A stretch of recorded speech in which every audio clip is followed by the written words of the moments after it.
Hi, Cassie. So we're just letting a few people in. Hi, Vicky and Nikki. Hello. Vicky and Nikki. Yes.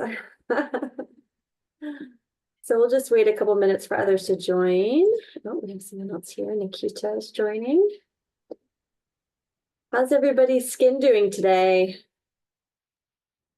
Mixed. Yeah. Nikki and Nikita, feel free to come off video if you want. We can make this a very personal call if you want today, but you can also stay off video if you prefer. It's totally up to you. We'd love to see your faces.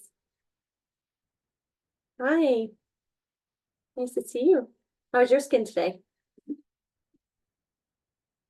Oh, It's good. It's good. oh good. Yeah. Good day. Yeah. That's good to hear. Yeah, it's a good day today. Good. Thank you for asking. Yeah, of course. And so we'll just give it a couple more minutes here. It's always kind of by the day, sometimes it's by the hour, you know? How's your skin doing this hour? Yeah. My son is, well, he's mostly out of eczema these days, so we're really grateful. But yeah, it usually will flare up on vacation with the ocean, so we're not dealing so much with like day to day anymore, and I'm grateful. But I remember those days, very, very tough.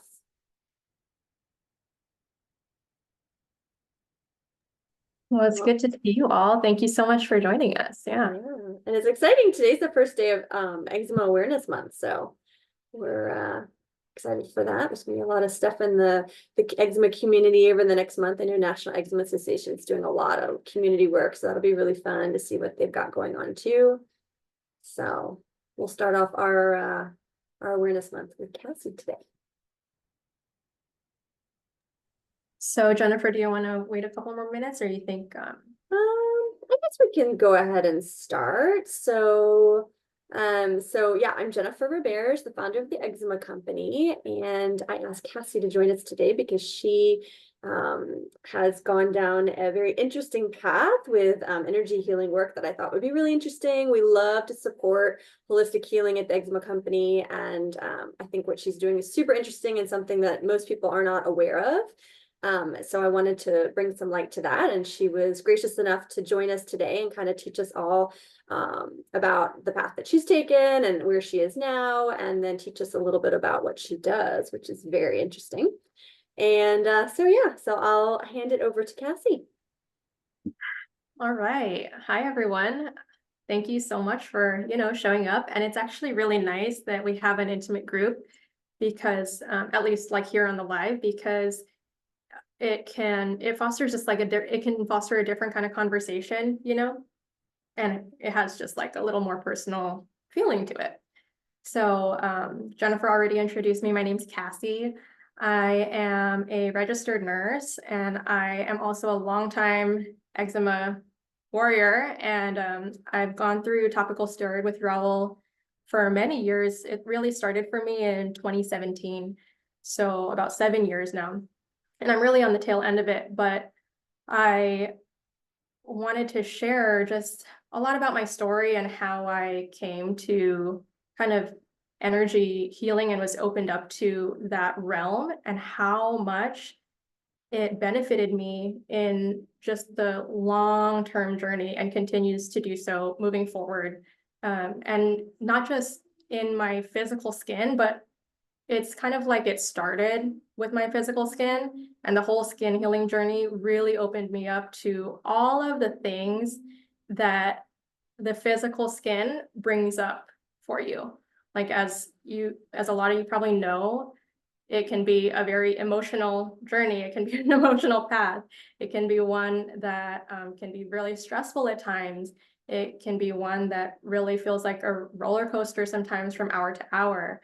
It brings up things like that in the beginning, especially once you really start learning more about like what the healing journey is for you personally. It can bring up things like, self-esteem, how you feel about like your own worth, your own value, your own deservingness to have a life that's pain-free. It affects your emotions, like your happiness level, your intellectual space of like how much space it's taking up in your mind, you know it just plays out into your life in so many ways, from something that really just begins like with your physical skin. And so what I also want to do as we like start getting into this conversation is I also want to just welcome you all to drop any questions or comments that you have about what I'm sharing or anything like that in the chat, because we are a more intimate group. Then we're able to, it would be nice to have more of a conversation, and that way you can actually get the most out of this for yourself, and like the questions that you're asking, it's likely going to be a similar question that somebody else has that's like watching the replay or something like that, I was gonna say, Or someone maybe else. since we are so small, are you guys familiar with the raise hand feature? Maybe that's even better. If you feel comfortable sharing in real time with your voice, you can always do that as well. If not, you can post in the chat and I can read your questions. So up to you guys. So I'll start a little bit. I'll just share more of like my personal eczema journey in case you don't know much about me yet. So I came from just a lifelong time of eczema until I was in like my early mid 20s is when it started really, really blowing up. And so I suffered from eczema like since childhood, and like a lot of people in this community going to Western medicine to kind of, help my skin. Most of the things, at that time, like all of the things that was prescribed to me was like topical steroids, oral steroids, things like that, anti-inflammatories and immunosuppressants to like suppress what's on the skin. So I did that for like over 20 years. And then in my early and mid 20s is when my skin started really, really blowing up. And around that time, it was over the course of a few years, but I kept going back to my doctor because my skin was like getting worse and worse, basically. And what was happening was they were prescribing me stronger and stronger topical steroid every time that I would go back, which makes sense from an acute care kind of Western approach. It's like, oh, it's not working, or it stopped working. Let's go something stronger. Like this will work. And so I was like, yeah, because when you're really struggling with it, you're pretty much looking for anything to find relief, right? So then I would like go home, use the stronger steroid. It would work for a short period of time, which is how they're supposed to work. And then it would get to the point when it's like, okay, this is not strong enough. It's not working anymore. Time to go back. And then it was just the same kind of vicious cycle over and over, right? Fast forward like several years of doing this. Then I was on it was like the strongest level of steroid that they'll prescribe before they give you oral medication. And so I remember I was going to nursing school at this time. I remember like my whole body was really, really inflamed.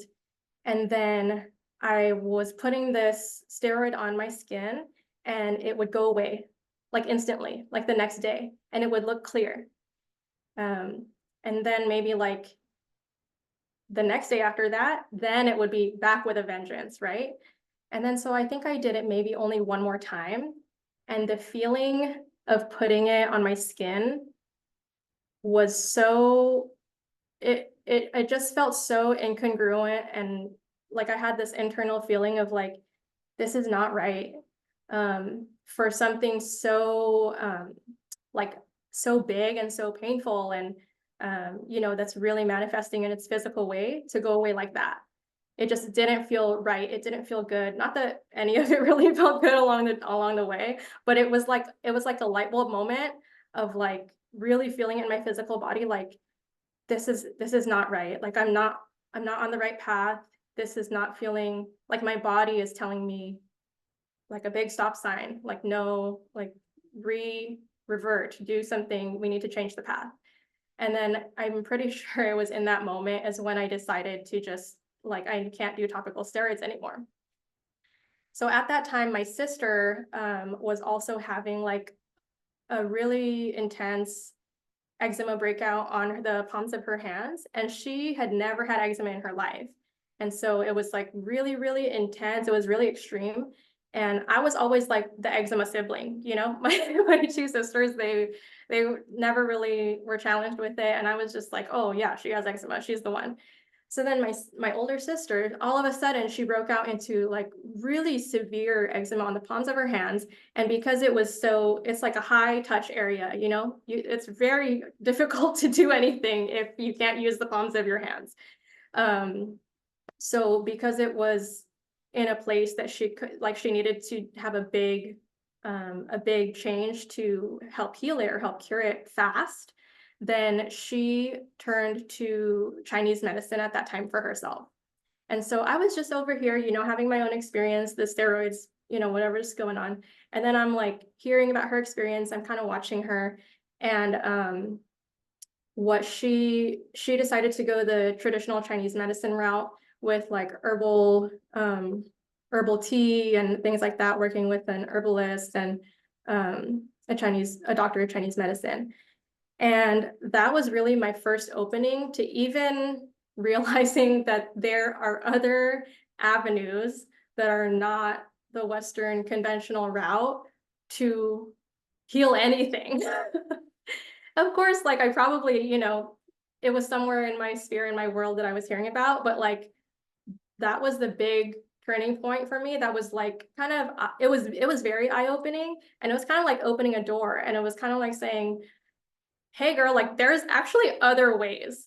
And so even just like seeing that and understanding that was a really big, you know, shift for me, because that opens the door to even the concept of like, oh, I can actually do something else than this thing that, you know, turned out to lead me to really feel in a visceral way like it's not the right thing for me.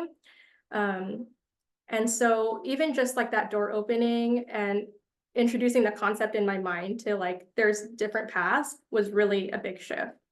So what I ended up doing at that time was I decided to explore traditional Chinese medicine to help myself.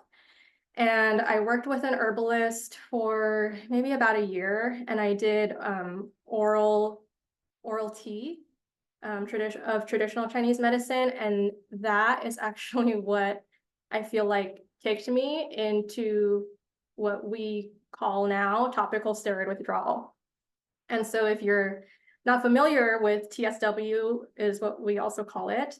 The way that I like to describe it is that if you're using steroids or topical steroids to suppress the eczema in your body, steroids are a really good medication to be used for what they're supposed to be used for.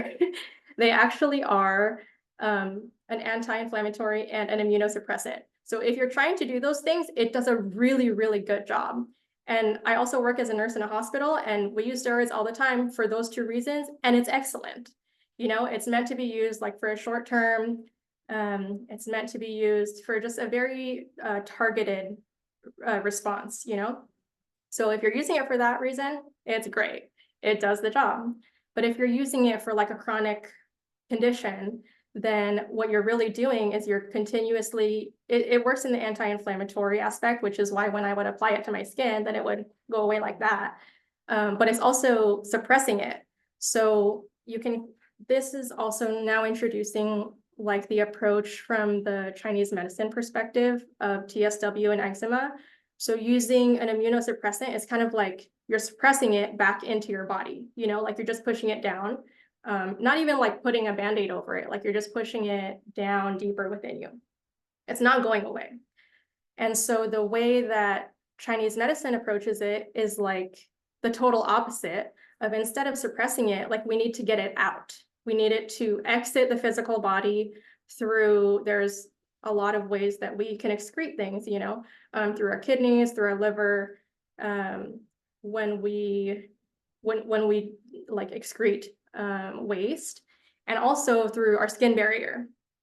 And so using traditional Chinese medicine for about a year, the process that I wasn't necessarily prepared for at the time. And especially because there was a lot less talk of it on the internet too, about even what TSW was at that time. It was really scary. I can say confidently, it was the scariest time in my life for sure. Even just being in that position of like, what is happening to me? What's happening to my body? Not even getting to just like, why is this happening? But what's going on?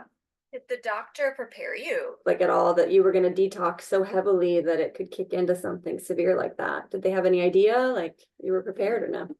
They did, and so I understood like the concept of like, okay, yeah, so I have been suppressing it, and what we want to do is get it out. The thing that was so shocking and that I don't think I was prepared for was the volume, which a lot of people that go through TSW experience, because it's likely people that go through TSW, you've already been using steroids for a very long time. Sometimes not, like sometimes even like a year, but most people that I've encountered in the community and that I've like spoken with personally, it's like a lifetime of steroid use and then like boom, Nikki was saying that she's been through it. I don't know about Nikita and Vicky, but Nikki said she's been through TSW. Yeah. It's quite the journey. So I understood like the conceptually, but then to go through it physically, and then the sheer volume of like the amount of eczema that I had been suppressing lifelong. If you think about the volume of that basically coming out of your skin, that's kind of like what TSW is, So like if you have only been using steroids for like a year, then your TSW is likely to be just a different experience than if you've used it for 20 years, than if you've used it for 5 years, But there's also so many other things at play, like, just the general health of your body, maybe other conditions that you might be experiencing. But from like the steroid and the skin aspect alone, that's kind of what was so like the biggest contributors for my TSW awakening. Vicky's asking if the withdrawal made the eczema worse, and I'm guessing big time, huh? Or it was just different. So during that time too, like when I got kicked into TSW, then it was really confusing, even like identifying what's like, is this eczema or like what is going on? It was just like, I felt like my body was just like a giant question mark, and then my head was just like a giant question mark. So once I learned more about like what TSW was on the internet and like found around those years is when I found the National Eczema Association, and I was able to find more community around it. Then I was able to learn more about like, oh, what TSW even is. I hadn't heard of it before that. And then it was pretty clear that for the next few years, what my body was experiencing was like the elimination of like the topical steroid withdrawal. And then once my skin cleared up a little bit more, then it was kind of a little bit easier to discern, like, is this TSW? Is it eczema? Kind of to differentiate. But in the end, honestly, what I gleaned from just that entire process was almost that, like, this is kind of funny to say, almost like it doesn't matter. Like if it's specifically TSW from an emotional standpoint and from like intellectualizing it almost it doesn't make a huge difference, like whether it's TSW, whether it's eczema. For me, it was like the big message around that whole journey was like that there's a process happening in my body that wants to excrete these things that I took on through poor practices, like throughout my life, through poor eating habits, through just poor emotional patterns, like things like that. And they all kind of fell into the bigger bucket of eczema / TSW for me.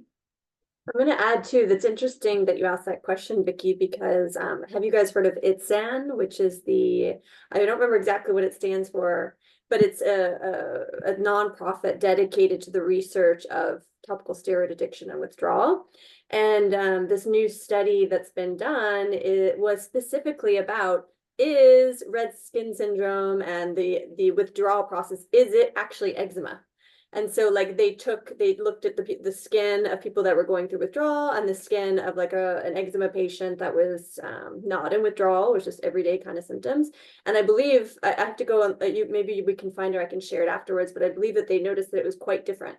So so it's just interesting. And I don't know how, anyway, it's just something to look at. Like, so yes, I think it is different. I don't know how, and I don't know, maybe, Cassie's going to go into like some of the treatment for the different things, but anyway, that's a really new study that just came out like a month or two ago, I think. If I could say something really quickly, sorry, I just got out of the shower, which is why I had my video off for a minute, but my experience with it was that it did feel quite different than normal eczema. And for me, I mean, I'm sorry, I don't mean to interrupt your talk at all. I just, so for me, like growing up, I had severe eczema from day one. Like my mom used to wrap my legs and arms in gauze so that I wouldn't itch. And, I was slathered with steroids from day one. It was mostly my arms and legs. And then, like the day that I turned 16, all of a sudden I got this little spot on my finger. And very quickly, within months, both hands were completely covered in eczema to where I looked like I had, third-degree burns on both my hands. All my fingernails fell off. Funny enough, I'm a nurse too. And I remember going through nursing school the day that we had to like stand in a line and go through the process of showing our instructors how we wash our hands, because like we're nurses and there's like, you got to do the whole thing. And I remember being last in line because I was always like hiding my hands.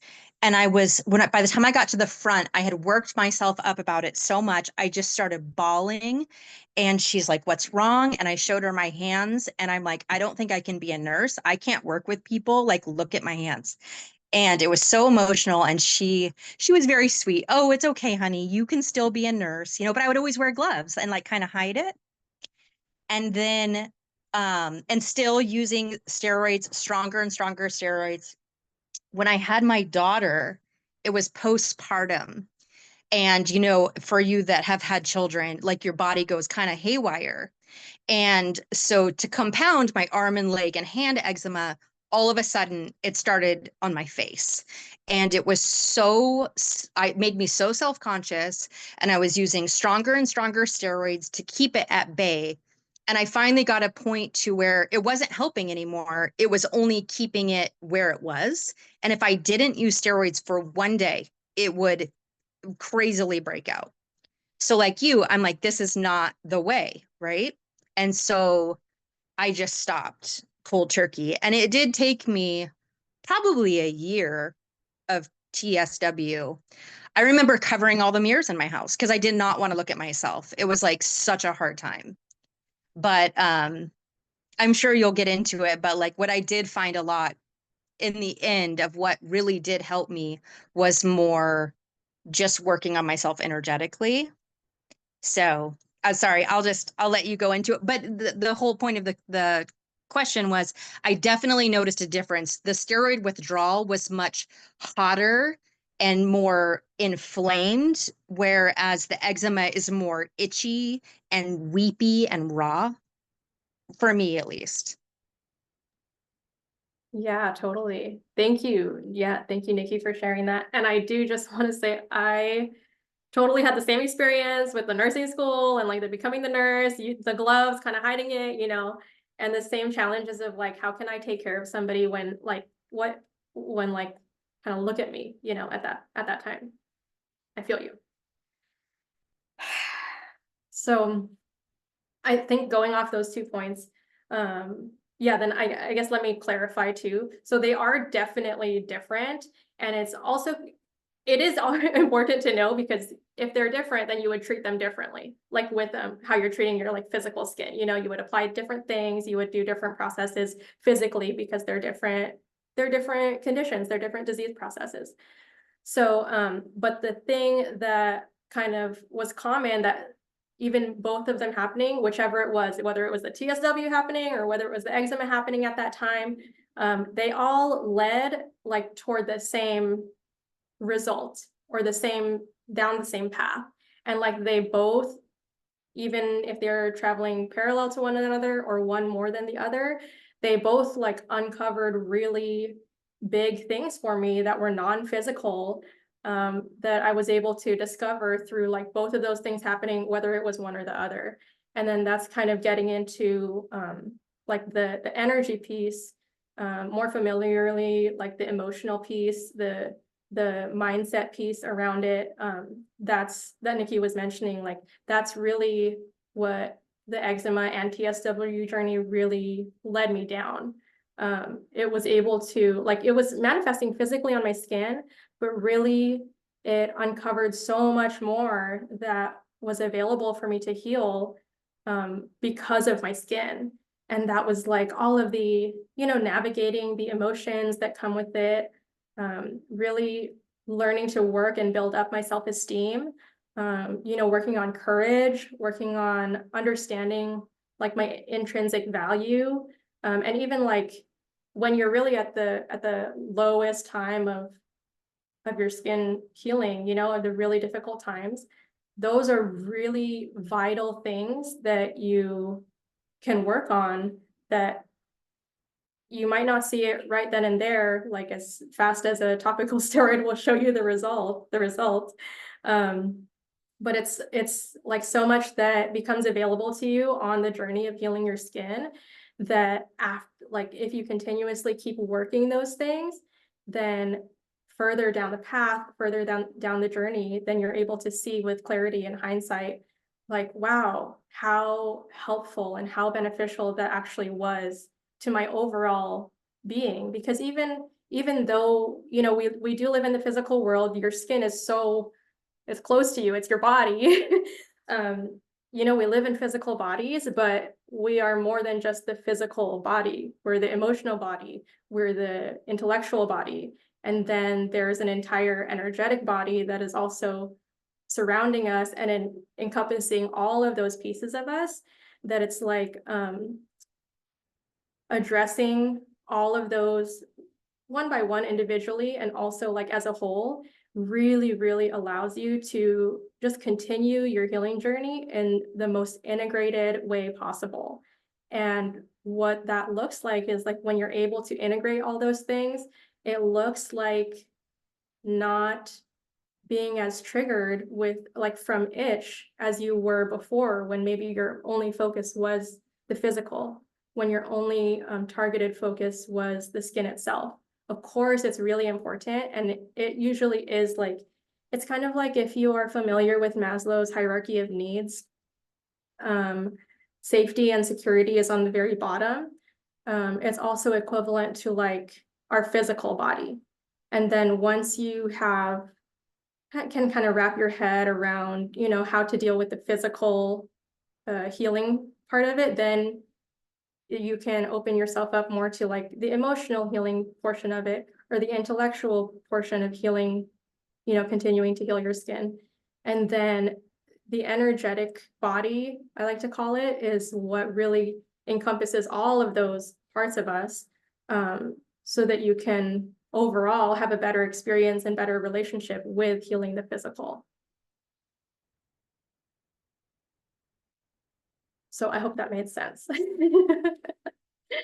And then I want to ask actually, like, if anyone has any questions right now at this time, and it feels like a good time to kind of like go into more of even just like explaining more of like the energetic aspect, the emotional aspect of the healing journey. And then also if anyone has any questions right now, just to drop them in the chat that you might want me to address around that too. Okay, so I already kind of mentioned this like that we have different bodies. So there's the physical body, you know, is the skin. And then there's the emotional body, it's like centered in the heart. There's the intellectual body that is in our brain. And when people talk about mindset or things like that, or like setting an intention, things like that, that's kind of where that lives in the brain space. And one really, really, I have found it like life-changing body that we have, that later in my healing journey with my skin, I was like opened up to. It was kind of like when I mentioned earlier, learning about Chinese medicine and realizing, oh, there's a different way. Then it was like when I was open to like, oh, like my energy and energetic work or the energetic body is like a whole body that I didn't even know about, but that is highly contributing to like the rest of me, you know? It was kind of like a door opening and like a light bulb, like, oh, there's more here, you know?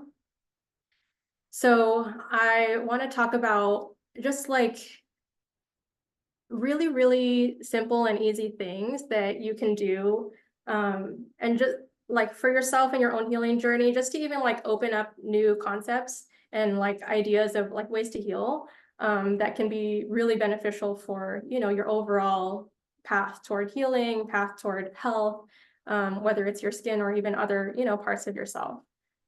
So one concept of this is kind of like consciousness.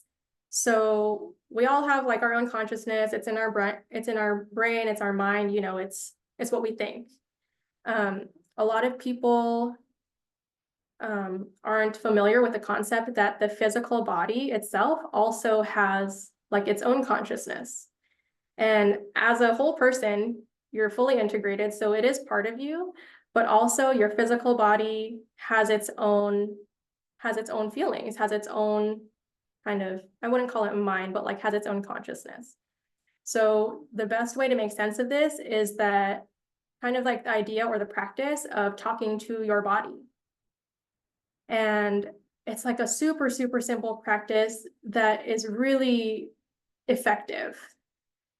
And it's also really telling for like where you are in terms of like relating to your body, relating to your skin, relating to your belief or ability to, you know, heal. So one example that I would give is, I actually just want to ask, like, have you, either of you ever like talked to your body? Have any of you like talked to your body or even, you know, like, yeah, done a practice like that, or even like had the thought to, right? One really easy thing that I always like to like encourage people on a skin journey to do is like talk to your body, start talking to your body. And one place that is really effective from the very beginning is to just talk about gratitude and how thankful you are for your body. If I were hearing myself say this right now, 5 years ago, I honestly don't know if I would be able to like get to that place. To like, when I was going through the worst of my TSW, it might have been really difficult for me at that time to even understand that I could be grateful. At that time, I probably wouldn't be able to say like, oh, I'm grateful that I'm going through this. I mean, I don't think I could have said that truthfully, but what you can say if you're, you know, not able to say that is just, thank you so much, body, for holding me and for bringing me as far in my life as I have been able to come. Like, thank you for bringing me here. I wouldn't be alive without you. I wouldn't be able to know my loved ones without you. I wouldn't be able to have had my kids without you. I wouldn't be able to like get out of bed, even if it's painful. I wouldn't be able to do this without you. So just thank you so much. And even just expressing simple gratitude for your body like that is a really, really good first step in cultivating a new relationship with it. And then if you're ready, and when you're ready, you can bring it to your skin specifically too. And a really big step for a lot of people, sometimes for me, this was true back then. Like I couldn't even make that jump. Like I couldn't say to my skin, like, thank you for like letting me go through TSW. I didn't feel that, like, because it was so painful, you know, like it just didn't feel true. So the best way to work with it in that way is to maybe start from there, like say something, like just choose a statement. So say like, thank you, skin, for letting me go through this, whether it feels true or not. What you want to do in that process is see and notice how true does that feel to you. You know, if it feels true, then it's going to be an effective statement or an effective affirmation for you to be using. If it's so far in the future that you're like, I'm lying to myself. Like if it's so far, it's not going to be the most effective for you. So this kind of goes into affirmations. And this is actually a really good tool that I'll mention too. This goes into affirmations, which is like a huge buzzword, but it's also a really good practice. The buzziness around it is kind of using affirmations in a way that you're trying to hypnotize yourself. So sometimes it will work. It'll work eventually if you are saying that statement so far in the future that you don't actually believe. It'll work eventually if you keep like hammering it in.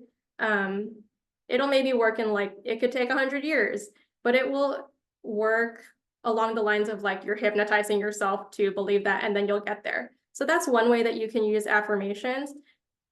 I like to suggest that people work with them in a different way that's a little bit more effective. And that does actually work faster. So rather than saying the statement that's way into the future that doesn't resonate with you and you believe, then say an affirmation that is much closer to where you actually are, what you believe, and repeating that affirmation, even though it's not at your very end goal, it will eventually get you there because you're taking smaller steps, you know, that's still along the same path, that's still going to lead you to the same, you know, result and on the path of healing and the result of healing. But choosing an affirmation or like a statement that you say to your body that really resonates and that feels true to you at that time is a much more effective way to work with affirmations, first of all, and then also just to work with your relationship with your body and like the energetics around that. Can you give an example of what would be maybe a middle ground statement instead of something super far in advance, like that you don't believe? Yeah. So that super far example, I've had that example.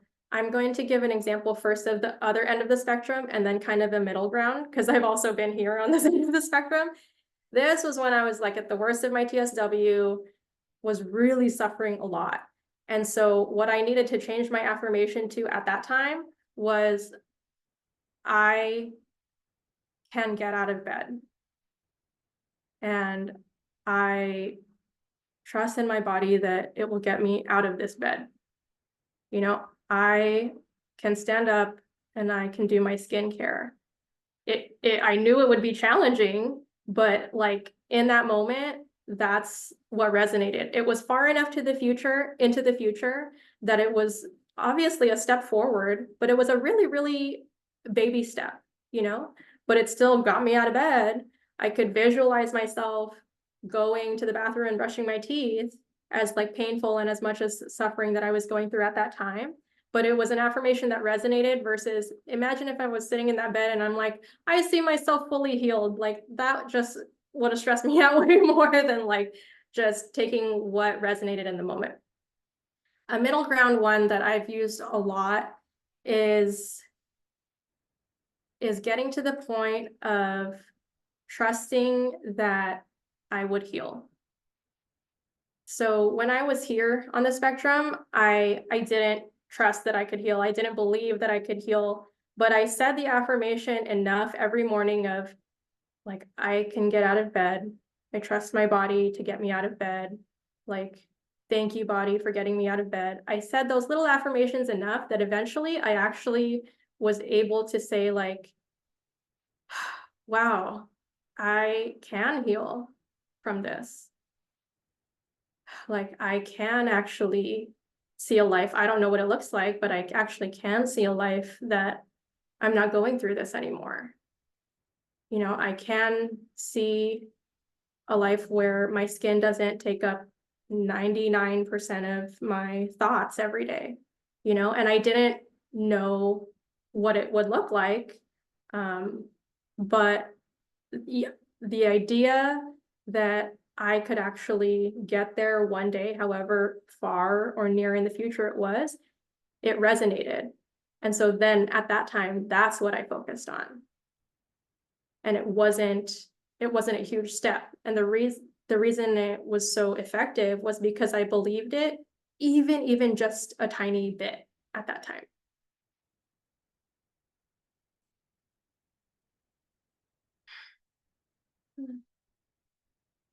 Okay, we'll save that question. So that's one practice that I feel like is really, really low barrier to entry that everybody can do, and a really good way to open yourself up and like start it is just start with any statement, you know, that you might have been saying to yourself along this healing journey, and then just notice how resonant it feels for you, you know. And then even with gratitude is always a good one to go back to. And I've also used this particular technique, especially when I was in like the hardest times. If there's something, even if gratitude feels so like, it feels really hard to embody and actually feel like it's resonating, one thing that you can say, like, instead of saying like, thank you, body, I'm so grateful for you. If you can't say that, but you want to say that, then you can say, I really, really want to feel grateful for my body. So that was another really big key for me to use. Like when I was on this end of the spectrum and I was like in a spot where I felt like I could never heal, it didn't feel true actually in this spot to say, I can heal. So what I did say instead was, I really want to heal. And I want to be able to say, I can heal. And then that was actually like the tiny baby step. And then I was able to get to like, oh, I can heal. And then I was able to get to like, I am healing. And then I was able to get to, here we are. So even things like, I know when your skin is so just making it really, really challenging, and even gratitude feels like, I can't get there, I don't have the energy to get there, or it's just really challenging. Maybe it's a practice that you know, haven't practiced before and it feels so foreign. If it's something that you want, if it's a place that you want to get to, you can use the phrase, or find your phrase of like, I want to be in that place of being able to express full gratitude, you know. I want to be in the place where I can see my skin fully healed. I don't have to see it right now, but I want to be in that place where I can see it fully healed. And that's also a really good technique to take those, like, really, it feels like a small baby step, but if you think about what it's rewiring in your brain and your body, they're really big and vital steps to get you to the huge ending of like, wow, I'm living an entirely different life that I almost thought like was never possible before, you know? And it's a way that is very effective and, like I said, low barrier to entry. You can do it. I did it when I was like shriveled up in my bed, my skin was falling off, and I was like, okay, I I can get out of this bed. Like you can do it in the hardest of situations. It's just something that the challenge is implementing it first if you haven't yet, and then just reminding yourself to like do it regularly. And that's how we all get down, like continue on the path, It's always with like those little steps. I found for myself when I wanted to start a new habit like this, like practicing gratitude and talking to my body is something that I did because I've been through a lot of chronic pain in my body. So instead of maybe my emotions expressing itself with eczema, mine was with pain. So like I found like I would attach it the ritual or like the new thing that I wanted to start with like something I do every day around the same time, which would be like I think I always did first when I woke up and then right before I went to bed were like the only two things that I could remember like to get it into my routine, right? So that was how I did it. But I was gonna say, Cassie, we are at it's 12:47 your time, and I know this is later than you wanted to start for the shamanic.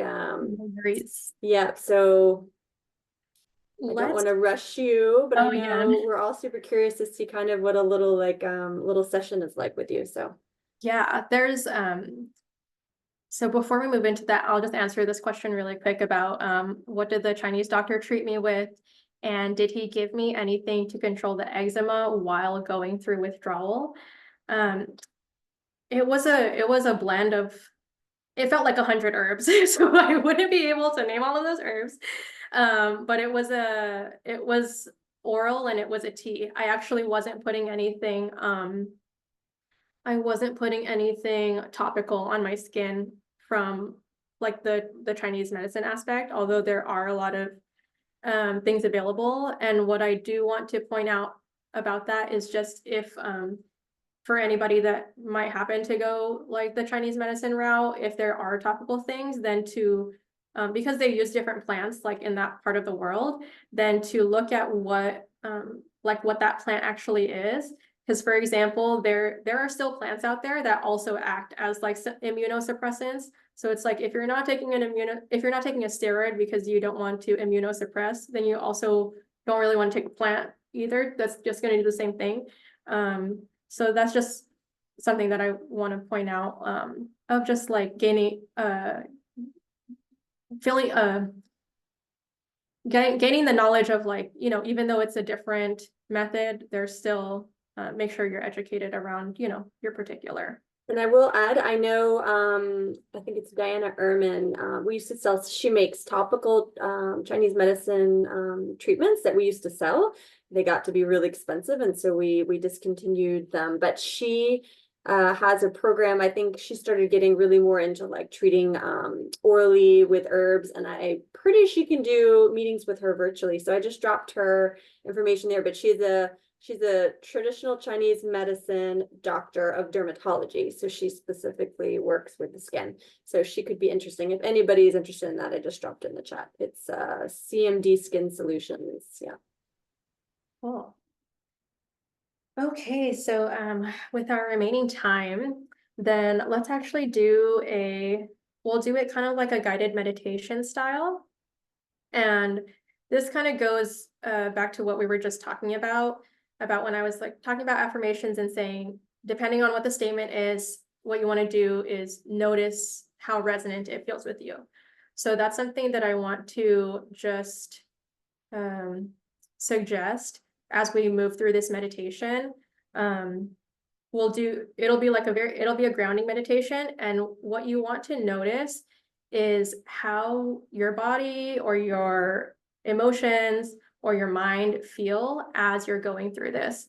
So for example, it's going to begin with like a grounding portion, and depending where you are, sometimes people are like, oh, this is really easy, like I could ground, I can follow the visualization of the instruction. And for some people, you might notice that it feels really difficult. And we'll continue moving through the meditation slowly. And what you want to do is just notice any places that feels challenging for you.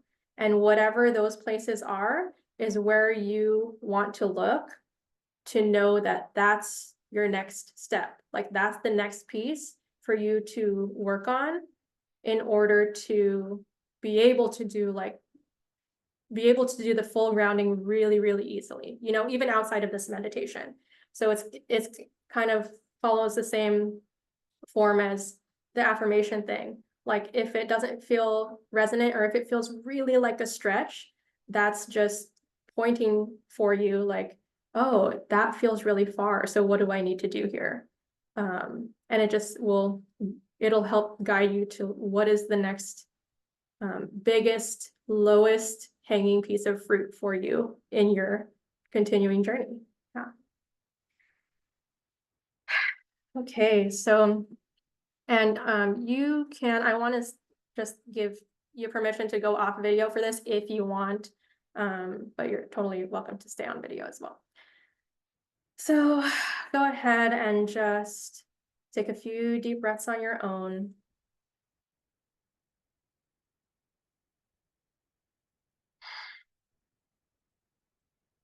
Inhaling and exhaling, slowly slowing your breath on your own.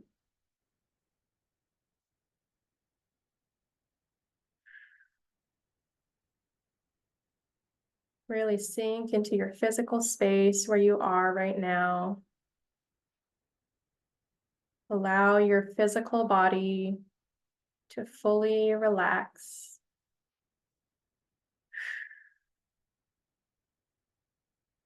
And then in your mind's eye, you're going to send down energetically a grounding root.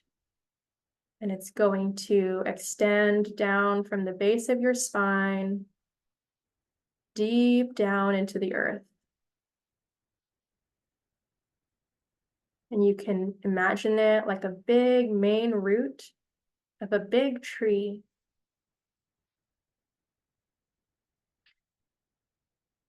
So you're sending this grounding root down, and then outward in all directions. You can send out medium-sized roots and small-sized roots.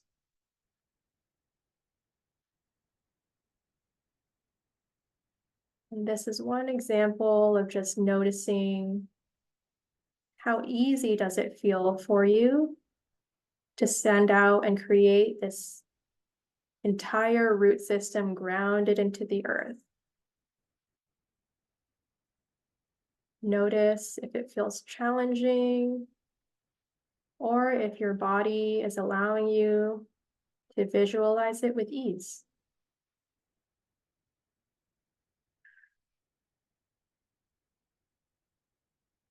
So with your next few exhales on your own, really imagine those roots sunk deep into the soil of the earth, fully nourishing you, fully here to support your physical body, and giving you all the resources that you need to move through this world in this physical body that you have.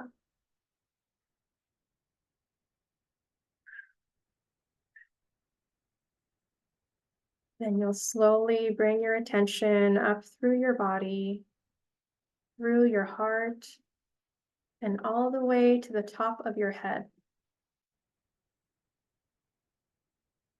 Then, in the upward direction toward the sky, you're going to send up a big white beam of light, and extending directly from the top of your head all the way to the sky, all the way to the cosmos. And continue those deep breaths on your own as you continue to create this big white beam of light that's coming directly from the top of your head.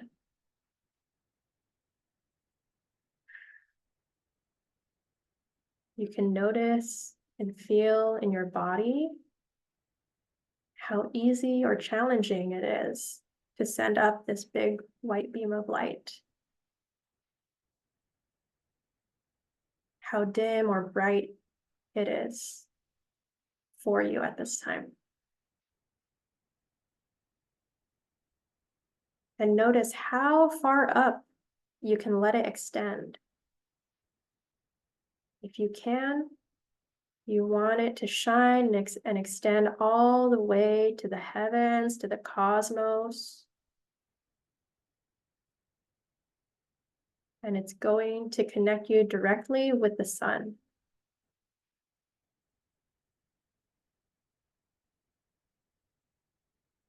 So with your next few exhales,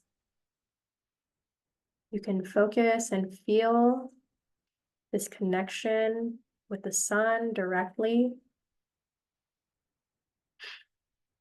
And really feel its vitality and its power and its strength and its endless light.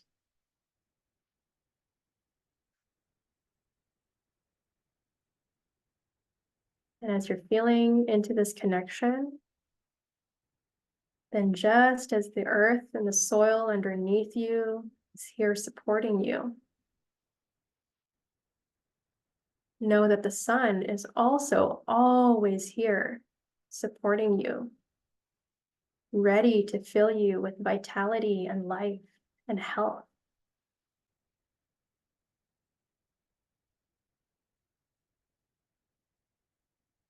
And then with your next few exhales on your own, you're just going to welcome in the sun, pouring its golden sunlight into you through this wide open channel you've created for yourself.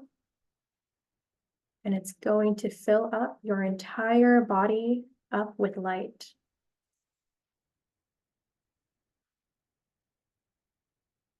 And feel and imagine every single cell in your body filling with golden, vital sunlight.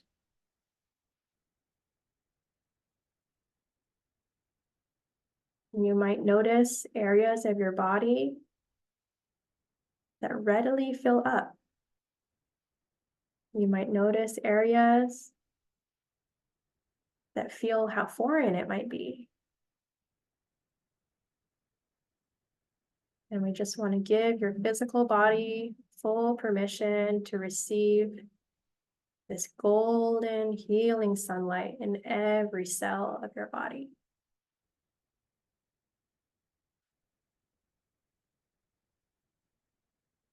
And finally, you're going to welcome in this sunlight now in every cell of your skin. You may feel it tingling on the surface, and just welcome it, knowing that it's this healing power, this warmth from the sun, filling every skin cell on the surface of your body with pure healing light.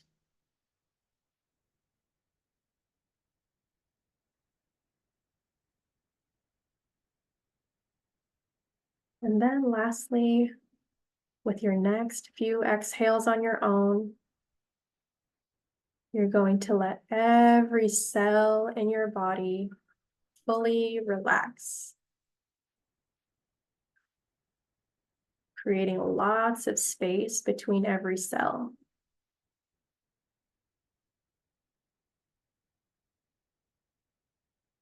And giving your body full permission to let go of everything in your physical and energetic bodies that it doesn't need anymore at this time.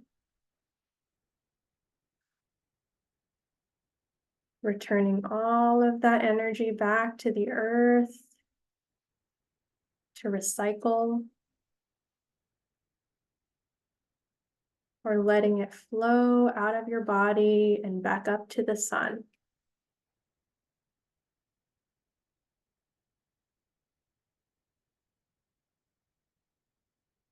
And with your next big exhale on your own, you'll do one more with big intention to fully release all of those things that you don't need at this time.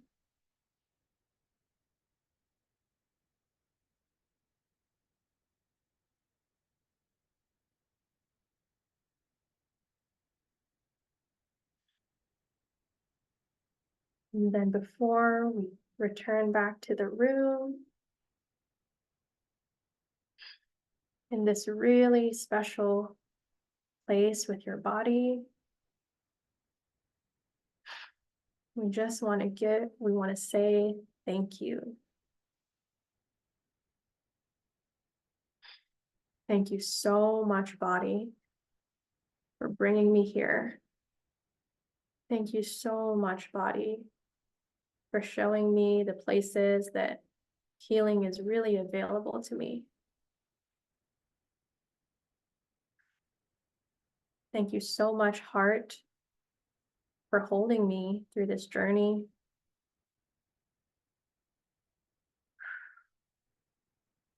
And I want to say that I will see you back here again soon.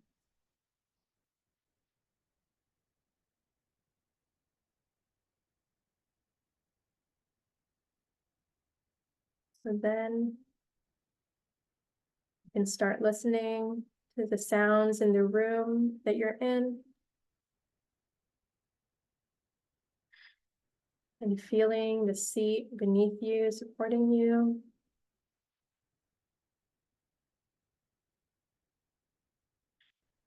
And then when you're ready, you can open your eyes and come back to the room where you're in.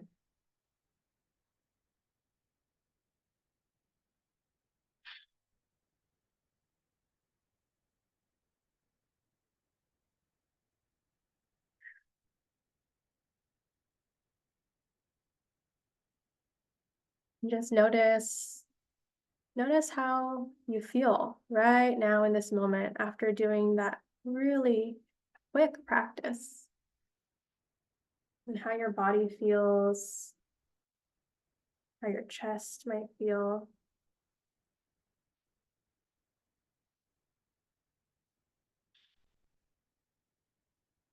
And know that this place is always available to you to return to.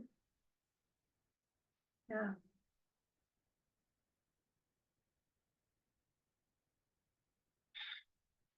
Thank you all so much. Yeah.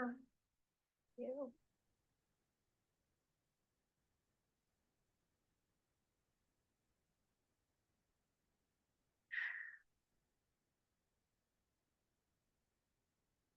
So that brings us to the end of our hour. Yeah. Really nice, very calming. I had trouble with the not the deep root, but the smaller roots, medium and smaller roots. That was kind of where I was having trouble. I don't know about everybody else, but that was my. Yeah. Does anyone else want to share anything that you noticed or experience? Welcome to as well. Thanks, Jennifer.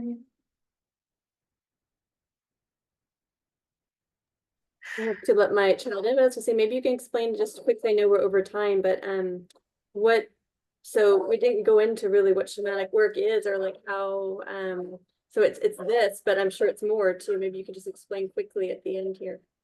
Yeah. So shamanism it's the oldest spiritual and energetic practice in the world. It's found on all continents, and it is compatible with all religions.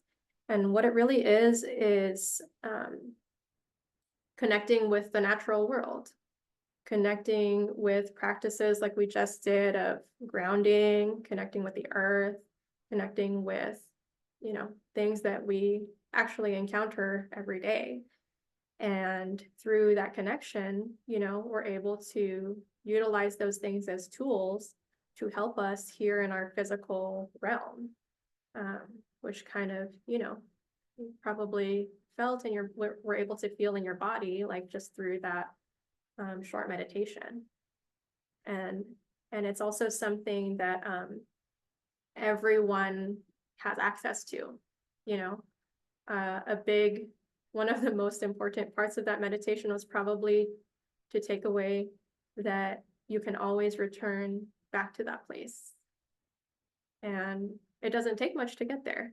It might take practice, but you know, I think we were all able to get to a good place with it that felt good in our bodies like pretty quickly.